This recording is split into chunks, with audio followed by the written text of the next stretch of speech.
Regardez ma tête sans cheveux. Je suis allé chez le coiffeur, j'ai tout rasé. Je ressemble à un neuf. Hein. Alors les gars, j'espère que vous allez bien. Ça fait longtemps qu'on ne s'est pas vu, ça fait longtemps qu'on n'a pas discuté. Beaucoup d'entre vous m'ont cherché dans les réseaux, sur les réseaux. Alors je suis très content de revenir. Déjà désolé, je m'excuse. En ce moment, j'ai une sorte de surcharge de travail qui fait que je ne suis pas forcément tout le temps là. Mais pour les nouveaux, pour ceux qui me découvrent pour la première fois, je m'appelle Jules. Je suis le représentant officiel du FC Barcelone sur YouTube. Vous dites que je suis un menteur. Et je ne l'ai jamais été et jamais je ne le serai pas. Si tu veux ne rien manquer, tu veux t'amuser, toujours rigoler devant les vidéos, toujours avoir l'actualité du Barça, parler de football en général, c'est ici que ça se passe. Tu t'abonnes, tu likes, tu partages. Alors comme vous l'avez vu, aujourd'hui on va parler du mercato parfait, du mercato idéal du FC Barcelone. Donc les joueurs que l'on achète et les joueurs que l'on vend, on va essayer de voir ça tous ensemble. Mais bien sûr, ça reste mon avis. Je suis pas à l'intérieur du Barça même, je suis pas collègue à la porte hein, pour vous dire ce qui va se passer. Mais en tout cas, il est question de mon avis là que je vais essayer de partager avec vous. Donc donnez-moi en commentaire certains noms de joueurs que vous voulez, pourquoi pas lui, pourquoi lui, non je suis pas d'accord avec, tout ça dans le respect, hein. On s'embrouille pas, on s'engueule pas, tout ça se fait calmement. On commence par parler des départs, parler des ventes, parler des joueurs qui doivent dégager de mon club. Il n'y en a pas tant que ça. Franchement, vous verrez que franchement, le FC Barcelone, autant ces dernières années, on a beaucoup dépensé, les 200 millions sur le dernier mercato et tout ça, on vend très mal. On vend vraiment très mal.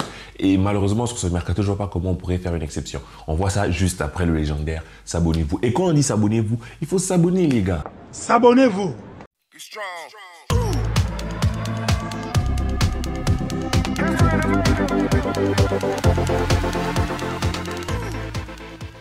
Alors le premier mec que moi je veux vendre directement, c'est Eric Garcia parce que, bon, les gars, je ne sais pas si vous voulez que je me justifie sur Eric Garcia. C'est pas un joueur qui nous apporte énormément. À chaque fois qu'il joue, il nous fait des bourdes, tout ça. C'est pas un joueur serein. Je vois pas qu'est-ce qu'il fait au Barça, sachant les joueurs qui vont arriver après. Donc pour moi, je le vendrai un petit 10 millions. Je sais même pas si on pourra atteindre cette somme. Je le vends un petit 10 millions. Et je vends aussi Alonso. Je pense même Alonso, on l'a prolongé. Il n'y a même pas moyen qu'on le vende aussitôt. Donc on devra probablement baisser le salaire de Jordi Alba, soit le vendre. Mais vous aurez compris qu'on ne peut pas se permettre de garder autant de latéral gauche, Jordi Alba, Alonso, Baldé, sachant que deux d'entre eux, Alonso et Jordi Alba, sont juste moins bons que ceux qu'on pourrait avoir en termes de latéral gauche. Donc pour moi, je m'embrouille pas avec eux. À la porte, à la porte, à la porte. Ensuite, au milieu de terrain, bien que l'on ait beaucoup de milieux de terrain entre Busquets, De Jong, Pedri, Gavi, Kessié, Touré, on a vraiment beaucoup de milieux de terrain, mais il n'y a pas beaucoup de possibilités de sortie. Parce que Roberto, déjà, tu l'as prolongé, donc tu ne vas pas le vendre de suite. Donc il va rester, peut-être jouer latéral droit, on ne sait pas, mais il reste. Alors, Pedri, tu ne vas pas le vendre. Gavi, tu ne vas pas le vendre. Francky, tu ne vas pas le vendre. Busquets a prolongé. Donc, le seul mec que l'on pourrait potentiellement vendre, c'est prêté. Déjà, Pablo Torre devrait être prêté. C'est Kessié. Mais déjà, on se calme. Je sais que vous êtes prêts à m'attaquer dans les commentaires, on se calme. Je ne dis pas qu'il faut vendre Kessié. Je dis qu'avec la venue de d'autres milieux de terrain que l'on verra, ça va faire un énorme tas au milieu de terrain et Kessié va déjà être encore une fois reculé dans la hiérarchie. Je ne sais pas si lui ça l'arrange. Moi personnellement je ne le vendrai pas. Mais par contre, si une grosse offre de première ligue arrive en mode 50 millions pour Kessié, moi désolé, moi je le vends. Parce que les joueurs qui arriveront eux gratuitement, on n'aura pas à dépenser. Si on nous met une grosse offre sur Kessié, je le vends, mais s'il n'y a pas d'offre, je ne vais pas me battre pour vendre Kessié parce que pour moi, Kessié est un joueur qui doit rester et qui peut apporter quelque chose au Barça. Donc au milieu de terrain, vous vous rendez compte qu'il y a beaucoup de mecs qui n'ont pas vraiment possibilité de les vendre. Donc il n'y a pas moyen de se faire beaucoup d'argent. C'est pour ça que je vous ai dit qu'au FC Barcelone, on vend très mal et on a du mal à se débarrasser de certains joueurs. Soit c'est à expiration de contrat, soit il n'a plus de valeur. Quand un joueur a de la valeur, on ne le vend pas. Alors c'est là qu'il faudrait être rapide au niveau de l'attaque parce qu'en attaque, il y a quelques joueurs qui ont de la valeur. Il faudrait les chercher à les vendre. Malheureusement, on va commencer par parler de Ansu Fati. Alors, parenthèse, je sais que c'est à peu près à ce moment de la vidéo que beaucoup d'entre vous estiment avoir eu toutes les infos et partez. Je vous invite à rester jusqu'au bout de la vidéo parce que le plus important, le plus beau, moi, ce qui me fait le plus plaisir sur ce FC Barcelone là, c'est potentiellement les arrivées. Donc là, on va vite clore avec les départs, mais ensuite, on parlera des arrivées qui est pour moi le plus gros de la vidéo. Alors, au niveau de départ, je vous ai dit Ansu Fati. Ansu Fati, c'est un joueur qui a de la valeur parce qu'il porte le numéro 10 du FC Barcelone parce que c'est Ansu Fati, bien sûr, il ne vaut pas 100 millions, 150 millions, bien sûr, mais il a encore de la valeur. Il ne vaut pas 20 millions. Vous voyez ce que je veux dire? Alors, lui, je pense sincèrement que le FC Barcelone va soit le prêter sans option d'achat pour espérer que dans un autre club, peut-être qu'il revienne à son meilleur niveau, puis revienne au Barça, soit le vendre sec. Alors moi, j'ai pas vraiment envie de me décider là-dessus, même si je partirais plus pour une vente sec. Mais pour moi, quand tu vends Ansu Fati, tu dois vendre Ferran Torres. Et une fois que tu vends Ferran Torres, ben, quelque part, il te faut quelqu'un pour jouer en ailier gauche. On verra plus tard au courant de la vidéo qu'il n'y aura pas beaucoup d'options pour jouer ailier gauche.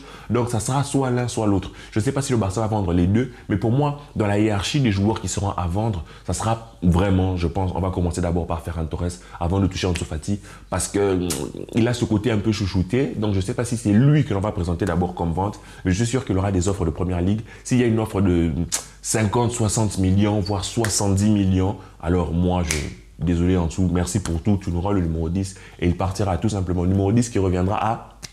On verra ça plus tard. Je vendrai aussi Ferran Torres un petit 20 millions, un petit 30 millions. Je pense pas qu'on peut en tirer plus. Il y a aussi Abdé qui sera de retour de prêt. Alors peut-être le garderont. Peut-être on va le garder, peut-être on le voit. Mais moi, je pense qu'il a une bonne cote en première ligue. On pourrait se faire un peu d'argent sur lui. Sachant que s'il revient au Barça, moi, je trouve que c'est un profil que l'on a déjà. Avec Dembélé, un profil très, très dribbleur, mais pas forcément buteur.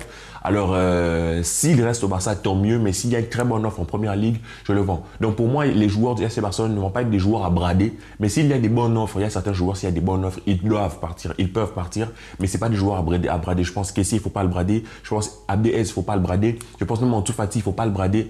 S'il y a des bonnes offres, ils partent, mais sinon, il faut essayer de gérer ça autrement. Alors, à part ça, il y a les baisses de salaire de Busquets, puisqu'il va prolonger, il y aura une baisse de salaire. Il y a Jordi Alba qui doit baisser son salaire. Il y a Frenkie de Jong qui doit baisser son salaire, pardon. Tout ça doit nous donner une certaine marge pour aller attaquer les achats. Les achats, c'est ça le cœur de la chose, les achats. Pour les achats, vous allez vous rendre compte que le Barça va faire, et ça je peux le confirmer, hein, le Barça va vraiment faire dans les joueurs libres. Par exemple, la première recrue pourrait bien être Inigo Martinez qui vient libre de Bilbao. Il viendrait librement. Donc, comme je vous ai dit, aucun intérêt de garder Eric Garcia, aucun intérêt de garder Alonso parce que en défense, on aura 4 mecs. On aura Christensen, on aura Araujo, on aura Jules Koundé, on aura Inigo Martinez. Ça fait 4 mecs pour 2 postes. Je pense qu'on est très bien couvert pour la saison. On n'a pas besoin d'aller faire plus, sachant qu'il y a encore des jeunes de la B qui pourraient monter, aider au cas où il y a une hécatombe. On ne sait pas, mais pour moi, Inigo Martinez, c'est déjà une première recrue gratuitement, sachant que viendrait encore Gundogan gratuitement, avec un petit salaire Inigo, petit salaire Gundogan, petit salaire. On sait très bien qu'en ce moment, le FC Barcelone est en train de trancher dans les 6-7 millions de salaires. Donc, parfait, nickel, carré. Ces 2 mecs arrivent déjà gratuitement. On a déjà 2 plus-values qui sont au milieu de terrain, que ce soit en défense. Tout ça à 0 €. Maintenant, quand je vous parlais de caissier, Gundogan, quand il arrive, je pense que Xavi va lui donner un rôle important. Alors, au milieu de terrain, il y aura potentiellement encore un mec important, Pedri, il y aura potentiellement Busquets, il y aura Frenkie de Jong, il y aura Gavi, il y aura Gundogan. Donc, je pense que caissier va être vraiment remis au 5e plan, au 6e plan. Je ne sais pas si lui, ça l'arrange. Alors, je ne sais pas comment Xavi va jouer avec un système à 4 milieux de terrain ou pas. Mais je pense que si Gundogan arrive, ce n'est vraiment pas pour dormir sur le banc. Ça, je pense, c'est clair. Avec ça, s'ajoute l'option de notre buteur. Alors, ça pourrait être Victor qui arrive à peu près à 35 millions, quelque chose comme ça, mais les paiements sont échelonnés, soit une option d'achat obligatoire, mais ça nous ferait vraiment à peu près dans les 12 millions à payer sur cette saison. En tout cas, les paiements vont être échelonnés. Si c'est pas lui, un retour de Aubameyang libre, c'est à voir. Moi, j'ai une préférence pour Roquet, parce qu'il est jeune, tu vois, et on a peut-être le temps de le former un peu. Aubameyang, il a à peu près du même âge que Lewandowski, ce n'est pas mal, mais je ne sais pas. Tu vois, pour moi, Aubameyang, c'est un plus, mais ce n'est pas le joueur sur lequel il faudrait se focaliser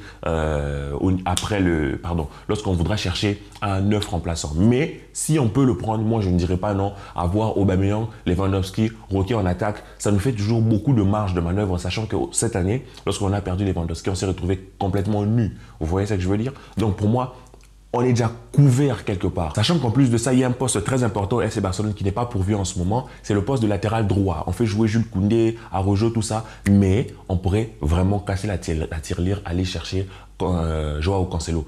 Pourquoi? Parce que c'est Cancelo, hein? C'est vrai, comportementalement, c'est pas trop ce qu'il nous faut, c'est vrai. Mais moi, je pense que si on peut aller chercher Cancelo, il faut aller chercher Cancelo. Alors, l'option d'achat rentrer peut-être à 50, 60 millions, 70 millions.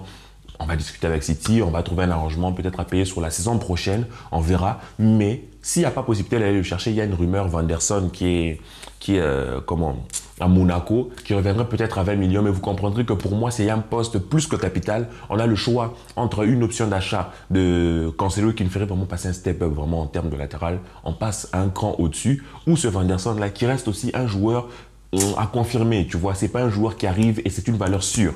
Ça reste un joueur à confirmer, à voir. Moi, j'ai une préférence pour Cancelo. Si on peut se le permettre, si ça peut être notre petit caprice sur ce mercato, je pense qu'il faut foncer dessus. Pour moi, c'est clair. Et il y a un autre joueur qui est bien aimé de la direction, c'est Amrabat, Sofiane Amrabat, le Marocain. Alors, soit ça sera peut-être lui, soit ça sera un retour de Nico, à voir. Mais moi, j'aime beaucoup l'énergie qu'il peut mettre sur un terrain. Et je peux vous dire que l'idée de le voir, tabasser Vinicius, vraiment me fait du bien. L'idée de voir un Araujo, Gadi, Amrabat, tous autour de Vinicius. Bon, bref, les gars, vous aurez compris. Donc, ça fait déjà un joueur que l'on pourrait prendre de plus. Donc, soit Amrabat, soit Nico. Et avec ça, on conclut avec Lionel Messi, qui pour moi n'est pas la priorité numéro 1. Pour moi, Lionel Messi, c'est vraiment, si tu arrives à boucler tous ces joueurs-là, alors tu peux prendre Lionel Messi. Sachant que beaucoup de ces joueurs-là arrivent soit gratuits, soit en option d'achat, soit petites dépenses. Donc, pour moi, Lionel Messi peut vraiment arriver, sachant qu'il arrive libre. Maintenant, le souci avec Messi, c'est son salaire. Mais je pense, comme vous, je pense aussi, Messi a gagné assez d'argent dans sa carrière. Il frôle le milliard. S'il veut vraiment revenir au Barça, il prendra un petit salaire. Pour moi, ce n'est pas un souci. Donc pour moi, s'il arrive à s'entendre avec le FC Barcelone pour lui donner un petit salaire, le faire rentrer dans la grille, alors on est OK. Avec les ventes dont on a parlé, les baisses de salaire, on pourrait rentrer dans le fair play, dans les clous du fair play pour retourner dans le 1 pour 1.